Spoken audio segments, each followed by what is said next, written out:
성경을 읽다 보면 종종 놀랄 때가 있습니다. 출애굽기 1장에 보면 당시 근동 지방을 호령하던 애굽 왕의 이름이 기록되어 있지 않는 것을 우리가 확인할 수 있어요. 보통 바로 왕 그렇게 표현을 하는데, 바로는 사람의 이름이 아니고 고대 애굽 왕을 지칭하는 칭호이죠. 이처럼 성경에는 애굽의 최고 권력자 왕의 이름이 나오지 않습니다. 그런데 하찮아 보이는 두 산파 십브라와 부하의 이름은 당당히 기록되어 있는 것을 볼 수 있습니다. 히브리 산파 그들을 통해서 하나님은 택하신 자기 백성들의 씨를 보호하시고 놀라운 구원의 역사를 이루어 가셨습니다. 참 대단한 반전의 모습이에요. 또 창세기 22장에 보면 아브라함이 하나님의 명령을 쫓아서 독자 이삭을 번제로 바치려고 했습니다. 그 역사적인 장소는 바로 모리아산이죠. 그런데 그 모리아산은 1000년 뒤에 솔로몬 성전의 터가 되었습니다. 그리고 다시 1000년 뒤에는 그곳에 예수 그리스도의 십자가가 세워졌습니다. 하나님의 말씀에 철저하게 순종했던 아브라함의 믿음의 터가 결국 인류 구원의 신비로운 장소가 되었던 것입니다. 이처럼 성경에 등장하는 모든 사건들의 배후에는 너무나 치밀하고 오묘한 하나님의 특별한 섭리와 계획하심이 깊이 스며져 있다는 것을 발견할 수가 있습니다. 철저한 하나님의 주권, 하나님의 인도하심을 성경은 우리에게 잘 보여주고 있는 것이죠. 오늘 본문 말씀도 이러한 사실을 너무나 분명하게 말씀해 주고 있습니다. 여러분이 잘 아시는 것처럼 요셉이 어렸을 때 어느 날 꿈을 꾸었습니다.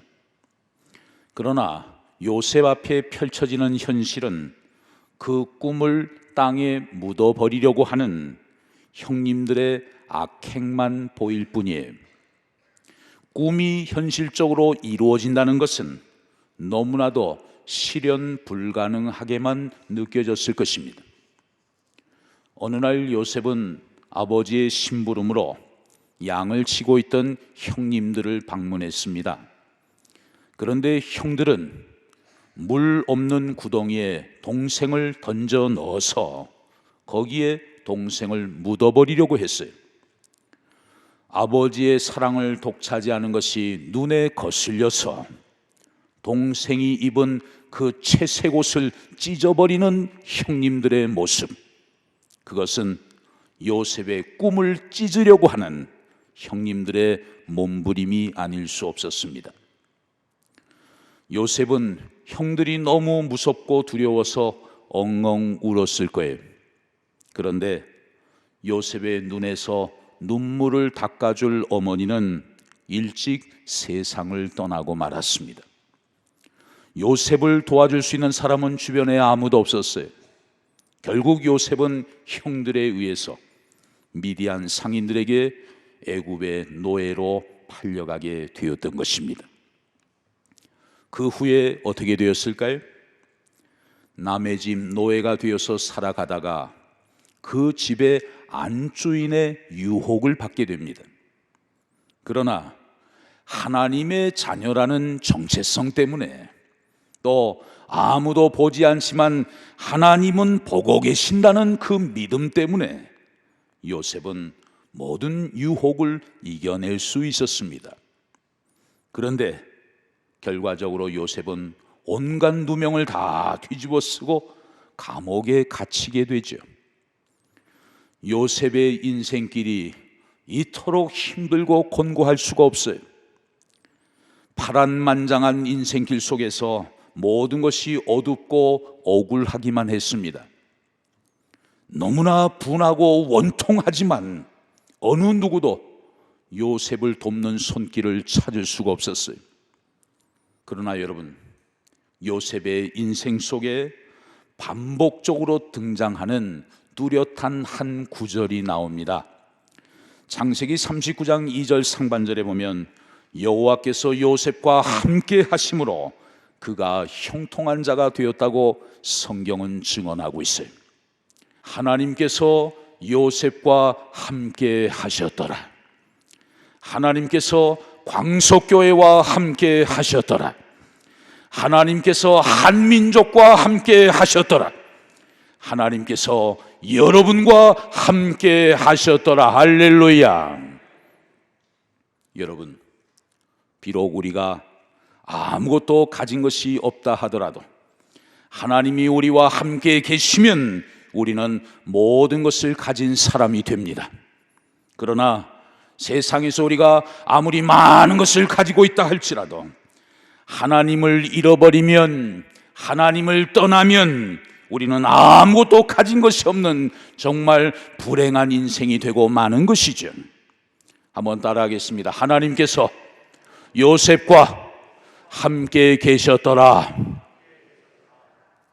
험난한 인생길을 걸어가는 우리들에게 제일 위로가 되는 축복의 말씀은 바로 임마누엘이에요. 임마누엘, 하나님이 우리와 함께 계신다, 그런 의미죠.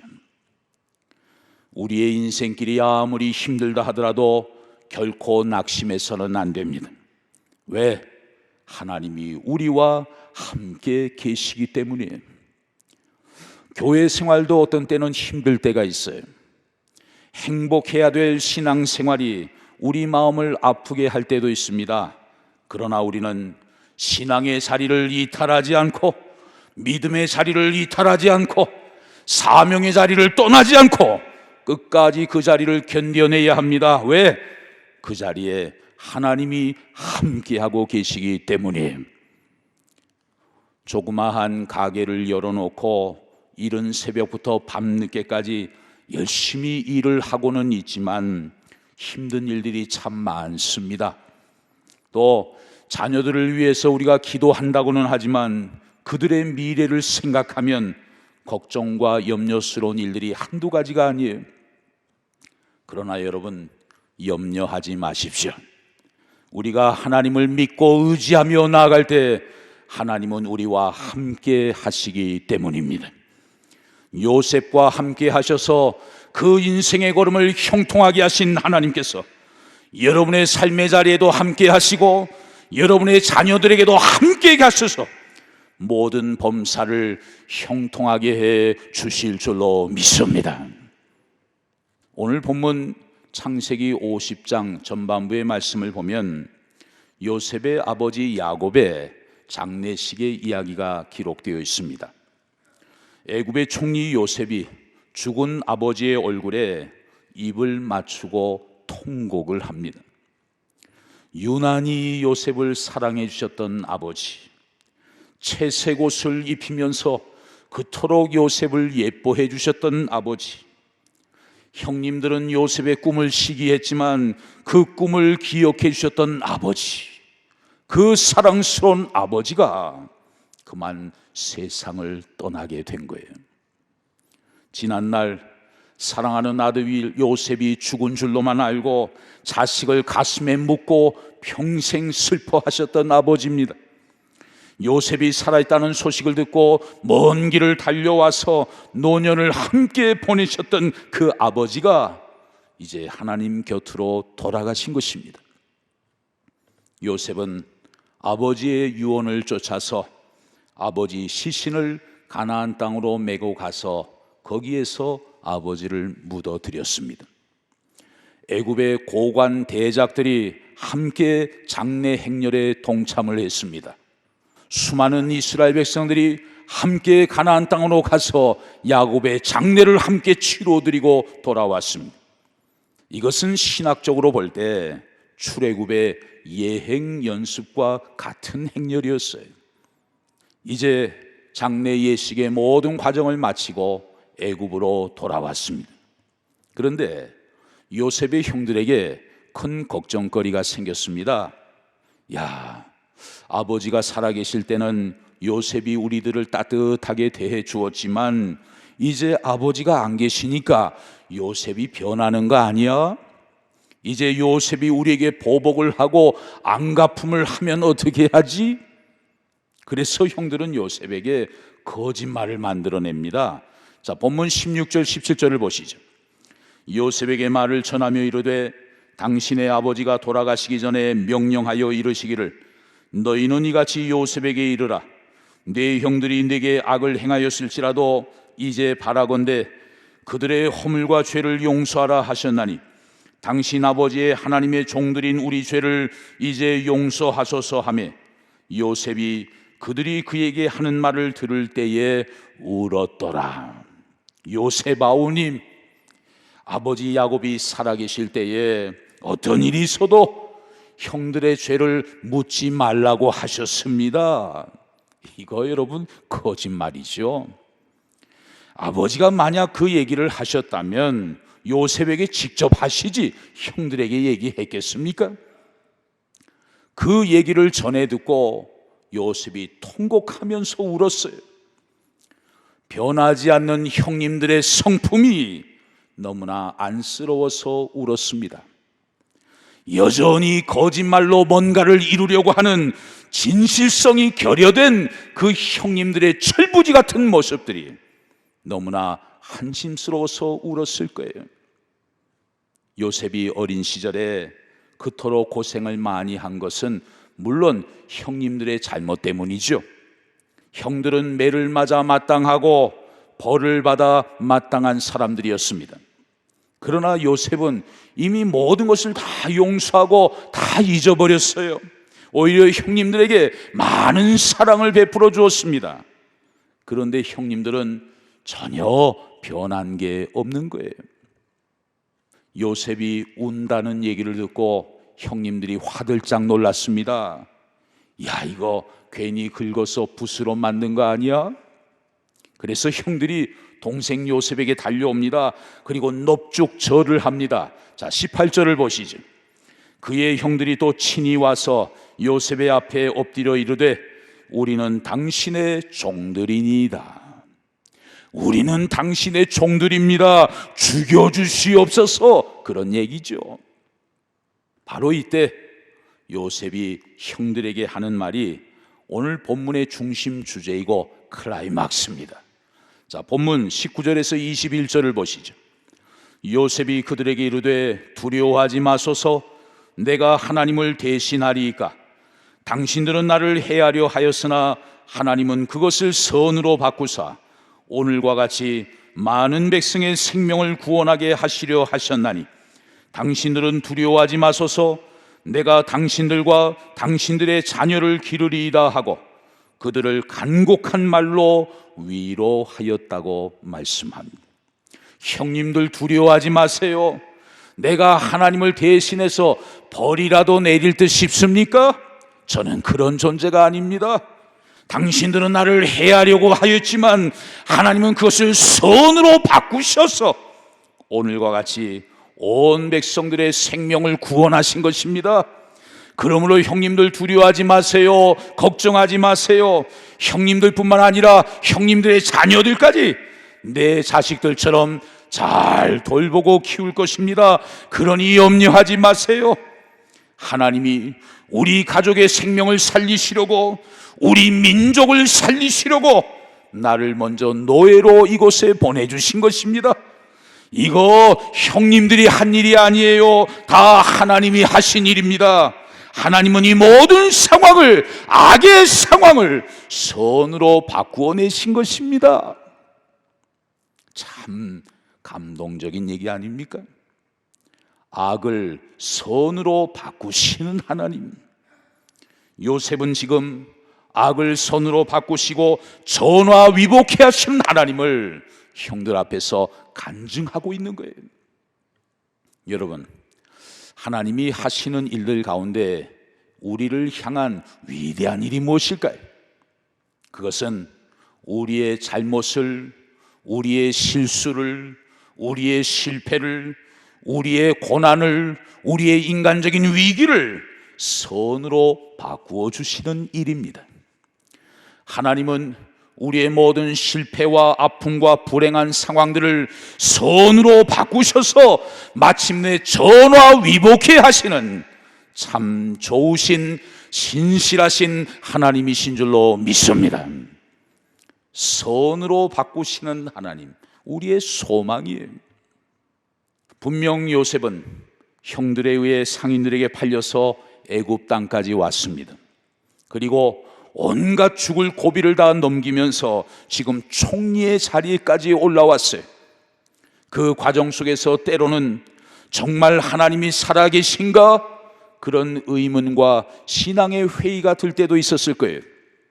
그러나 요셉은 이 모든 일들을 하나님이 하신 일이라고, 하나님이 보내셔서 자기가 이곳에 오게 된 것이라고 그렇게 믿음의 고백을 하고 있습니다. 그 모든 인생의 위기와 고난과 고통은 나와 내 가족, 내 백성을 구원하시기 위한 하나님의 계획이었다고, 하나님의 사랑이었다고, 하나님의 손길이었다고 지금 요셉이 믿음으로 고백을 하고 있어요. 우리는 여기에서 중요한 교훈을 한 가지 발견하게 됩니다. 인간은 자기 인생을 바라보면서 해석하는 관점이 달라져야 한다는 거예요. 그 해석하는 관점이 중요하다는 거예요. 내 인생을 어떻게 해석하느냐에 따라서 내 인생이 달라진다는 거예요. 한번 따라하겠습니다. 인생은 해석이다. 지금 여러분에게 고난이 있으십니까? 유혹과 시험이 물러가지 않고 지금도 여러분을 힘들게 하고 있습니까? 쓰라린 실패가 여전히 계속되고 있습니까? 인생의 고통과 고난이 아직도 내 삶의 자리에 그대로 남아 있습니까? 온갖 갈등과 위험 상황이 여러분의 앞길을 가로막고 있지는 않습니까? 그렇다면 여러분, 절대로 두려워하거나 염려하지 마십시오. 내 앞의 현실이 비록 먹구름처럼 캄캄하다 하더라도 먹구름 뒤에 여전히 태양이 떠 있는 것처럼 고난의 먹구름 뒤에서 하나님이 지금도 여러분을 위하여 전화위복의 은혜와 축복을 준비하고 계신다는 사실을 여러분들 믿으실 수 있기를 바랍니다. 20여 년 전에 대학교 입시에서 우리는 자랑스러운 젊은이 한 명을 만날 수 있었습니다. 그는 고등학교를 졸업한 뒤에 6년 동안이나 막노동판을 전전하면서 4번의 도전 끝에 서울대학교 인문계 수석 합격의 영광을 얻을 수 있었습니다. 그가 6년 동안 가졌던 직업은 포클레인 조수, 물수건 배달원, 가스 배달원, 신문 배달원, 공사장 인부 등등 육체적으로 매우 고달픈 일을 해야만 했습니다. 그가 유독 힘든 막노동판에서 일을 한 이유는 그래야만 짧은 시간 동안에 필요한 돈을 마련해서 공부하는데 더 많은 시간을 할애할 수 있다고 생각했기 때문이었어요. 합격한 후에 모 일간지에서 인터뷰 요청이 들어왔습니다.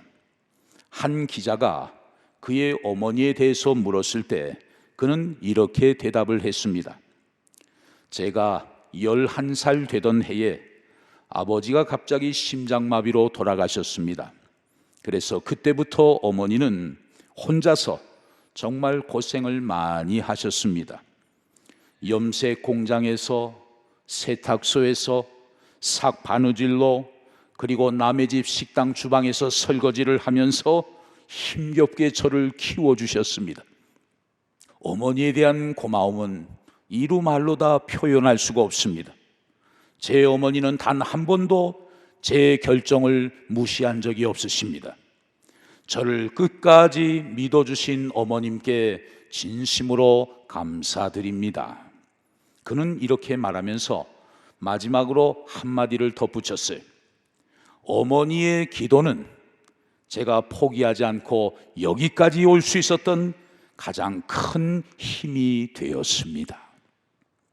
이 마지막 문장을 읽는 순간 갑자기 제 마음이 뭉클해졌어요. 삭 바느질을 하면서 자식 뒷바라지를 하는 홀 어머니입니다. 막노동판을 전전하며 고생하면서도 이를 악물고 공부하는 아들을 아무것도 도와줄 것이 없었어.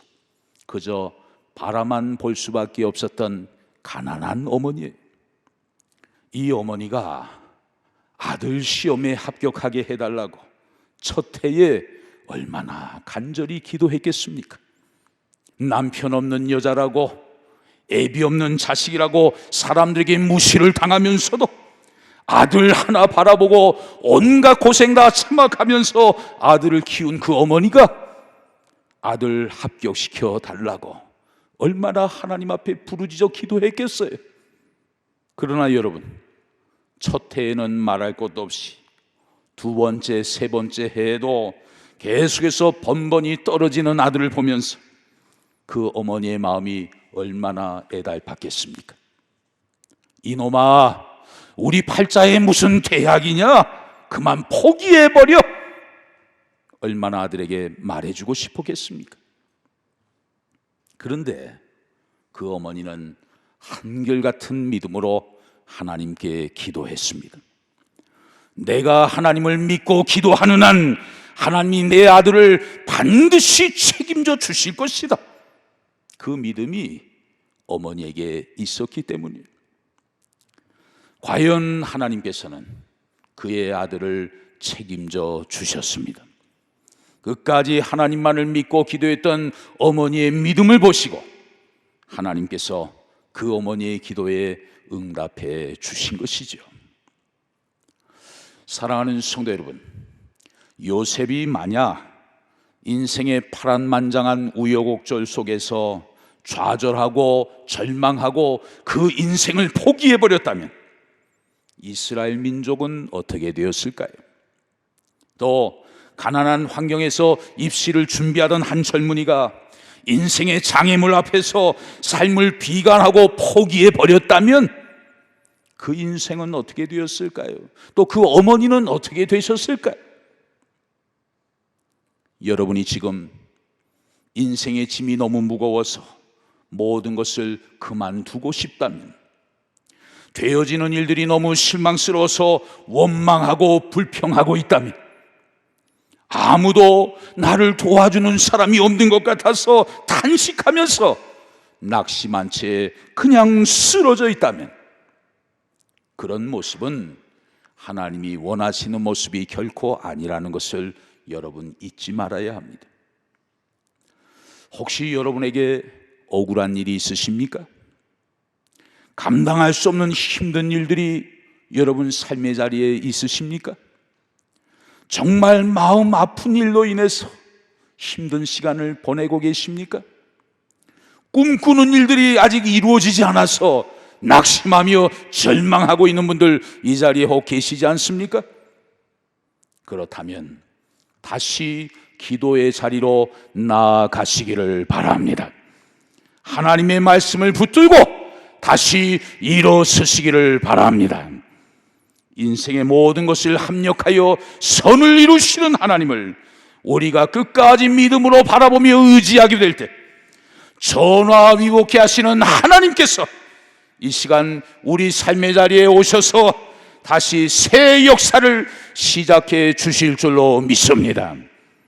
이 시간 하나님의 특별한 치유하심과 회복하심의 은혜가 오늘 예배드리는 저와 여러분 모두에게 충만히 임하게 되시기를 주의 이름으로 축원합니다.